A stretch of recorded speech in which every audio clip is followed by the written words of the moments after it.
Ladies, gentlemen, and disappointments. We are coming to you live from the woman caves in New York and Connecticut. My name is Leslie. And my name is Melissa. And we are verbally disastrous.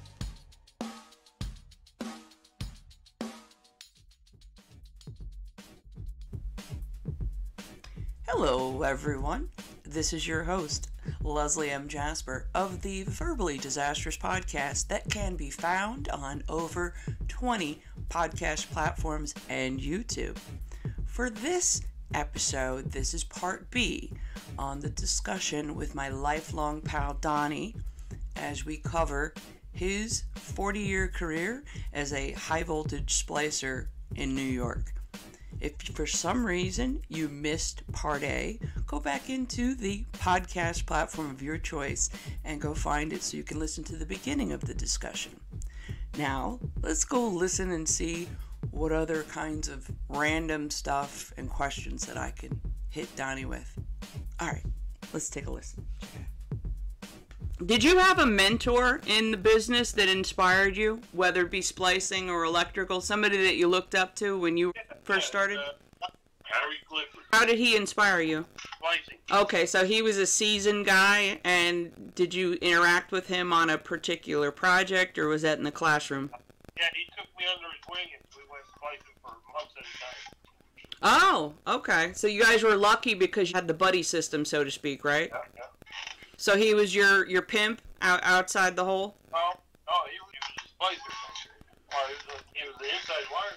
He did splicing like I do. Oh, okay, so I'm envisioning you were able to work with him on projects because there were multiple manholes? Yeah.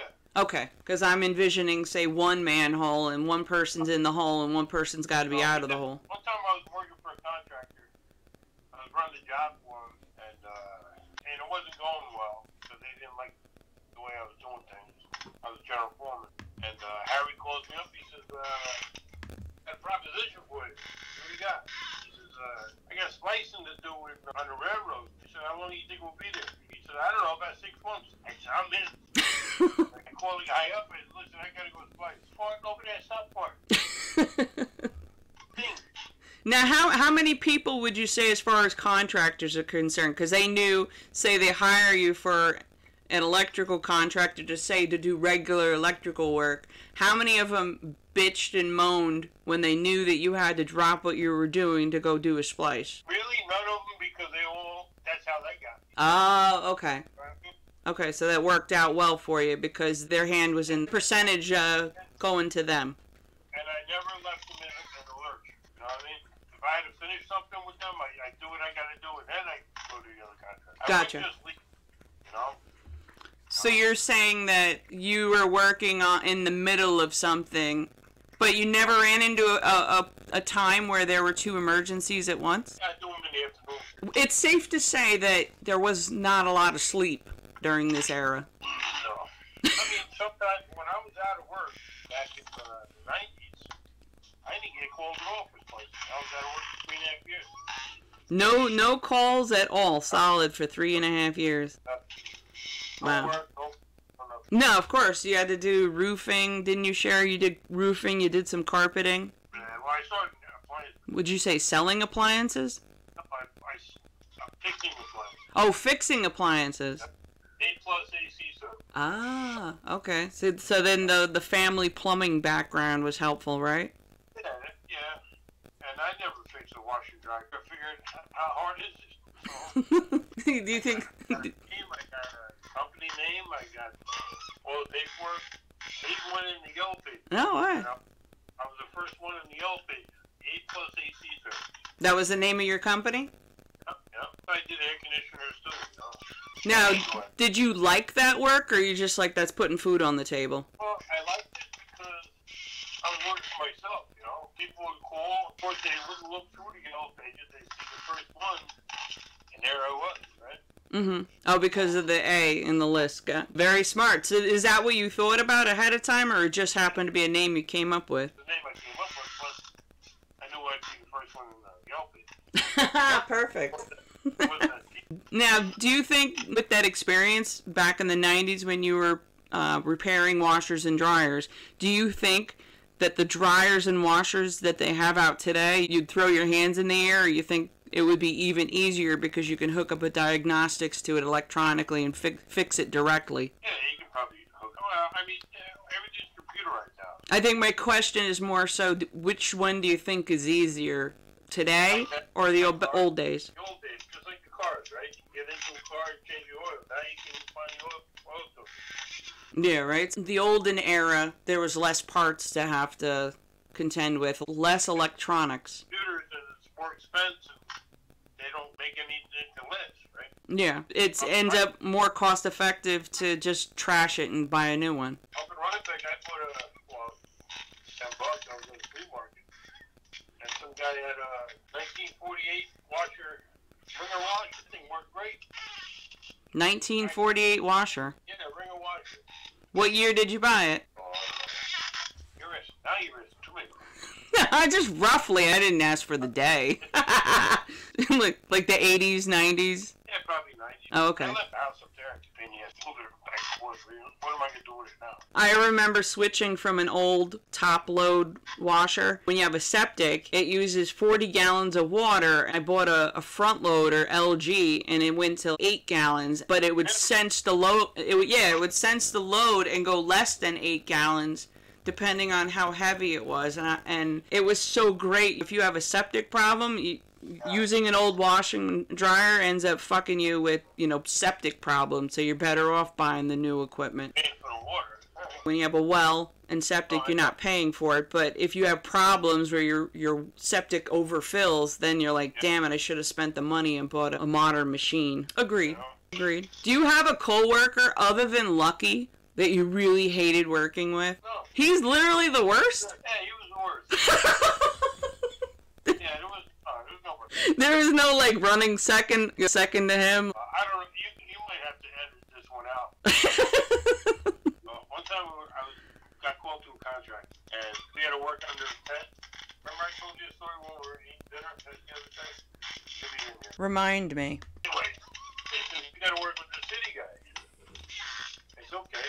So I looked at him up and down, and I said to him, before we went in the hole, before we went under the tent, I said, you're not gay. He goes, what? You're not gay or nothing, right? I said, why? I said, because I go in that tent, and I don't want you to grip me. He says, first of all, you don't even know my fucking name, right?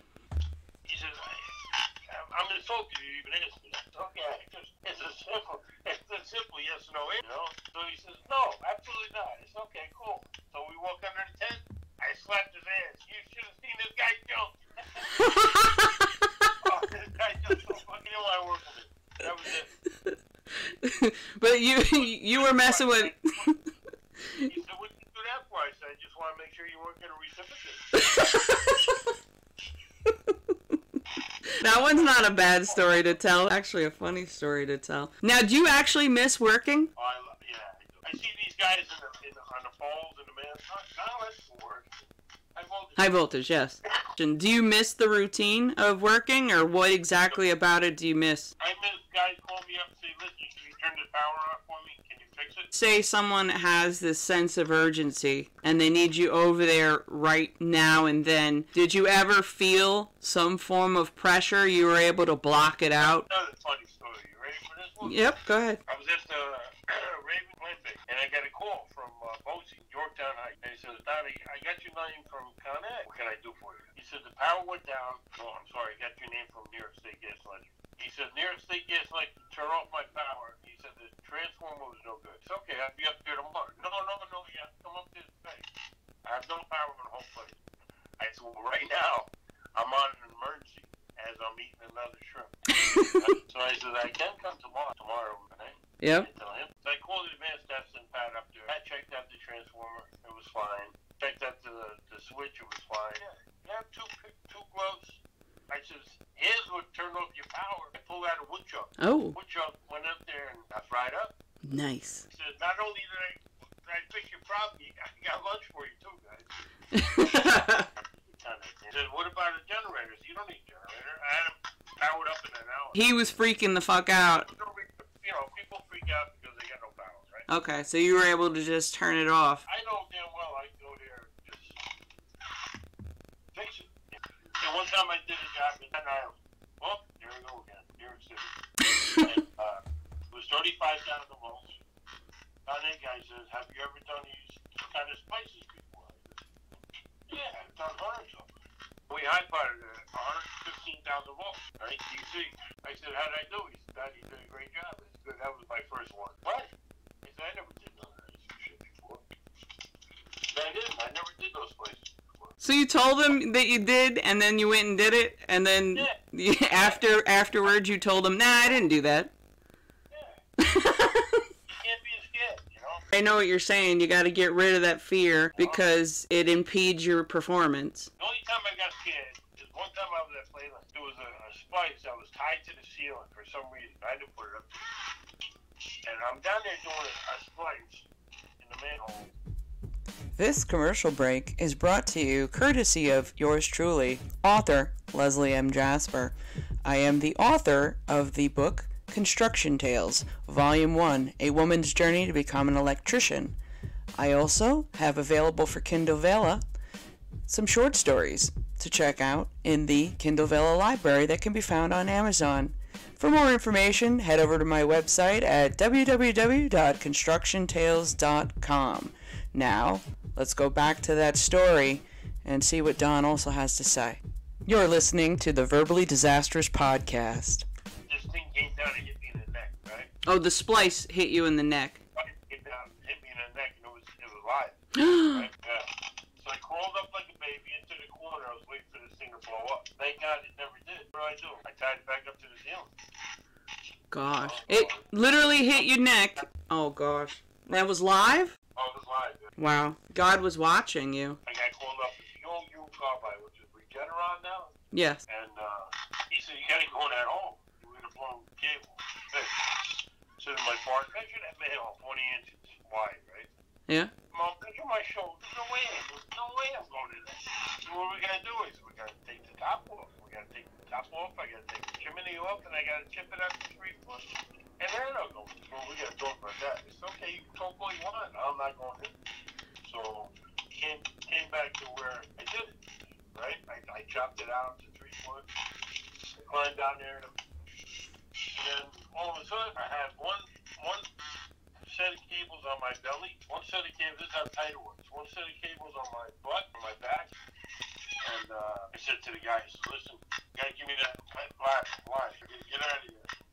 So I get out of there. Ended up to all the cables were vibrating. Oh. Yeah, that means we're gonna go soon. Mm-hmm. You know? So what do we gotta do? I said, you gotta shut down this whole complex. So what I gotta work on is one underneath all these ones that are vibrating. I said, I'm not doing it. He said, well, we'll call this other company. They're gonna call me and I'm gonna pay you. I'm not gonna do it. At one point, I was the only one doing it in Westchester. Mm-hmm. Have you seen anybody that you worked with that ended up having an accident while in a manhole? No. Thank goodness. I remember working at Yonkers Raceway with Richie, and he sends me outside with this other guy. The guy wanted to go in the hole without sniffing it, without a tri-stand, without a harness. I was just like, you're not fucking doing it. So he and I got into this whole argument. He goes, I'm only going to be in there for a couple seconds. I'm like, that's all it takes to get overcome and die in the hole. And then now I got to explain to everybody why the fuck I let you go in that hole. He was all pissed off, right? I go back in and Richie was like, that's why I sent you out there. Because I knew you weren't going to let him to go in there and do anything stupid. Well, it's like, what's the name? I think he went up in a buggy truck with a girl, right? Oh, yes. And I don't remember exactly what it was that happened. I don't think it was in a rush. The bucket went on its side because the way they had it positioned, it wasn't level. There was no outriggers. And yes, they didn't use outriggers, and it was like on an uneven surface. She had to get out of the business. I heard her face had to be reconstructed because when the bucket went down, it landed on its side. Yeah, for people who don't know, that oftentimes you get a lot of pressure to perform a job and get it done. So you got to remove that pressure off of you and then do the work. I do know somebody who got burnt up. Oh. That's the airport. Remember the guy that worked for Birdie? That worked for Westchester County? Oh, the guy Joe. Yeah, it's a shame. It's a shame that something happened to him because it sounded like he was like a guy just like my other buddy used to call me the girl. He was wild. John P. It sounded like they were along the same lines where the guy would put his tongue on a live wire and you're like, why the fuck are you doing that? And he's like, I've done this for years. Basically nothing has happened. So he literally put it on his tongue to test it. I couldn't believe it. Yeah, something happened. Look how stupid you were. Yeah, unfortunately, he was close to retiring too, right? Yeah, he put his papers in already. Oh, he put his papers in, he was still working, he was almost ready to go out? Ready to go, a couple weeks. Oh my gosh, that makes it even worse. Somebody told me the story that it was towards the end of the day. It was the end of the day, and he saw something off, and he went into you remember the airport, I don't know if he did those lights, the runway lights or the sign. I just remember some trench work. I don't recall being at a location where I was like close to the runway. Everything 5,000 volts. The sign 110 with a transformer, right? Mm-hmm. No, I'm sorry. The signs are 70% with a step-down transformer, and the lights are 110 with a step-down transformer. But those connections are so shit. All you do is push them together. It's a really crap setup, It's easy for them to short out. All these handholds, they're really short. They're not only short, they fill up with water, right? So you don't put your hands in there if things hot. Put it down. No. Oh, and that's what he did? He put his hand in there and he got blasted on 5,000 volts? He was on fire. Oh, he was on fire. Oh, I didn't hear that part. They saw him from the tower burning. He was out there by himself? Yeah. Remember that girl lineman? Girl lineman. Can't remember her name. Susie? Oh, she's a lineman. Yeah, line girl. Anyway, she was there. But she was in another manhole. She didn't know what was going on. She couldn't get to him fast enough anyway. Anybody out, you know what I mean? Yeah. It sounded like you took the roll. Yeah. Damn. That's a shame. The real downsides of not being careful, right? I'll pose the question again. The 3 lessons, knowing what you know now, the 3 lessons that you would extend to people, say electricians, would be what? Don't trust anyone. Okay. Don't tell you dead, don't believe it. I found out when I was a first year student, my first pair of cyclists, Joe Bullen, old man Joe Bullen, we're doing 277 lights up on the Galleria. My friend Joe says, they're dead. You sure they're dead, Joe? Yeah, they're dead. Wow. Stupid thing. I didn't cut one at a time. I cut them both. Wow, my pliers went over the top and off the main, so that was the last time I trusted it. Yeah, definitely. No, don't trust anybody. I remember Dave years ago. He came screaming. We were in this cubicle space and unoccupied, and it was a retrofit. He comes in screaming at somebody because they told him that something was dead, and he just decided to cut it, and he got blasted. So of course we're all breaking his chops, saying whether or not we could put our hand over the top of his head and feel some sort of static. Now, what is your advice to young people who want to get into the union? Do it because you enjoy it. You have to enjoy what you do. Agreed. Doing it for the money, forget about it. Do it because you enjoy the work. Otherwise, going to work sucks, Yes, of course. You got to have that sense of satisfaction, enjoyment on completing a project. You got to do the best you can. You can't just go there and just take up space, Get off your phone, go to work, get off your phone, and do what you're supposed to be doing. Agreed. Do you have any bucket list goals now that you're retired? Yeah, I like as many texts as we can. That's your number 1 bucket list, just to stay alive. What's your other? Do you have any other bucket list goals? Watch your grandkids grow up, travel a little bit, and maybe next year we'll make 100 gallons. 100 gallons of wine. That's a good goal. We're not the machine for that. We're not the list. Yeah, right. Imagine. There's a machine that plucks the stems. There is, but it's like $1,500 and you only use it for 10 minutes. Wow. Yeah, so what's the point? 10 minutes versus 2 days, though. Yeah, but 2 days, what else are we going to do? Oh. My bad. I forgot. Not like you got to go somewhere. I mean, I do have to go somewhere. I got to pick up the granddaughter, too. Understood. Come back, stay in here until I fall into the grapes. We got a barrel right now, it's half full. Hey, my last question for you. What do you think your legacy is within the industry will be? None of my splices blew up. Okay. None of one. Very good. One would say 50 years from now, when your name is mentioned, they're going to say not one of his splices ever blew up. I would say that fat bastard. The teddy bear. Big fat bastard. Yeah, teddy bear bastard. Yeah. Fat guys don't die young. Tell Johnny. What's that? Say it again. Tell Johnny, all fat guys don't die young. That's right. You don't have to carry me because I'm gonna get. I don't think anybody can carry, so I'm just gonna get cremated. Nah, Tom and Johnny could carry you. I know some good electricians that could also be up for the task as well. And put you in 2 separate urns? How about a wine glass? I mean, not a wine glass. What's wrong with me? A wine jug. Yeah, I know, right? Really have them all filled up. I'm going to ask another question. Your viewpoint from the time you decided to first get into the business towards retirement, the span of time, the 40 years, would you say you think differently? From getting in and leaving? Yes. No, I'm glad I did what I did was learn how to do the cable splicing. Mm-hmm. Bernie pushed me to that. I wasn't going to do it. I was up 3 years old. She said, go ahead, go. Did.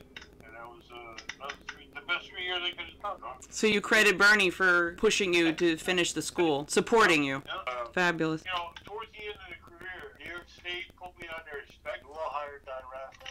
Yeah, New York State, County of Westchester, IBM, Westchester Airport. Westchester Airport, they won't put me on their respect that they will hire me if they want the job. Ah, so you were guaranteed at what point in your career? Yes, about 15 years ago. 15 years into it. Okay, that's a good achievement to have that on that level. It's an excellent legacy to have. I thought so. It made me really feel really good. You know, and all the contractors wanted me. You know, so that's good too. No, excellent. I would work with them, and you know, I never screwed nobody. I just went and did the job. Everybody was always happy with the job. You know, it was always clean. It was always done right. Well, I don't know if you have any other stories to share. Well, it's all made me talk. I know, right? Well, I will wrap up this. I thank you. I believe I don't have any more questions for you. I thank you for taking the time to multitask with me and share some stories, some high voltage stories. I'm sure when you hear these podcast episodes, you may say, oh, I got a story. So we can always come back and rediscover your world as a high voltage splicer in New York. But I thank you for taking the time to juggle, because I know he's juggling grapes and the winemaking process while talking to me at the same time. The creaking of the chair adds character to the story. That's because I got a fat ass. I'm going to leave these guys to their business, but I appreciate Don coming on to talk to me about his stories. This wraps up Part B on the discussion with my longtime pal, Don Raffa, who is a retired high voltage splicer up in the territory that he used to work in, probably every manhole in Westchester County, New York. If you like the story and you'd like to ask some more questions, say for another podcast episode, feel free to reach out to me either through my social media, which is either under my name or Verbally Disastrous, or you can find me at my website at www.constructiontales.com. I thank you for listening, and I wish you a fabulous day. Take care. This wraps up another episode on the Verbally Disastrous podcast that can be found on Spotify, SoundCloud, and YouTube. For more information, head over to www.constructiontales.com. Thank you for listening, and have a great one.